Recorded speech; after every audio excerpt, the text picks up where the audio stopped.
Common mistakes we see with self-priming centrifugal pumps. Part 1. We do our share of field service for centrifugal pumps.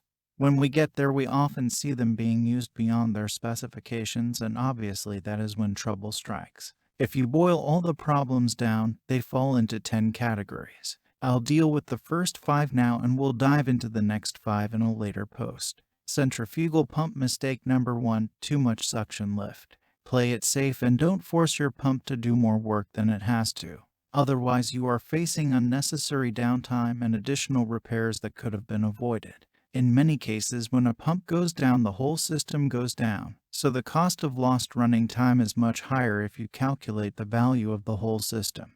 When you design the system, keep the lift well within the limits. Centrifugal pump mistake number 2: the pump is too far from the liquid source. Intelligent system designers know that the suction pipe length be held to a minimum to promote long pump life.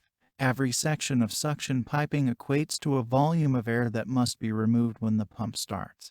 Best practices say to reduce priming time to a minimum.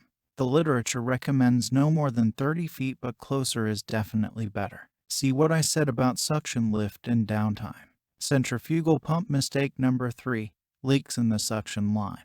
The suction line on a self-priming pump is at less than atmospheric pressure. That means liquid doesn't leak out of the suction line. Air leaks into the line. A roll of kitchen cling wrap can be used to test for air leaks. Just wrap the line in plastic and see if it is sucked anywhere. The golden rule is, if your pump takes more than 4 minutes to prime, then you should call in your maintenance team. Centrifugal pump mistake number 4: air-gas binding. When you start a centrifugal pump, the air in the suction line needs to be vented, otherwise it will form pockets around the impeller, which spins in the air and it heats up. As obvious as this remedial lesson is, we still see air-bound pumps. Make sure some sort of vent is installed so that air can escape while the pump is priming. We are more than happy to make sure your design meets proper pump specs. Centrifugal pump mistake number 5: failure to complete the initial priming. Okay, so the name is slightly misleading. There are warnings in all the product literature, yet this still happens from time to time. There is a priming chamber of some description in all centrifugal pumps. This needs to be filled prior to operation. There are lots of ways to do this. Check your documentation and consult with the system designer for the best practice in your situation. Finally, remember, if there is evaporation of the fluid in the priming chamber, leakage, pump movement, or maintenance, your self-priming pumps need to reprime.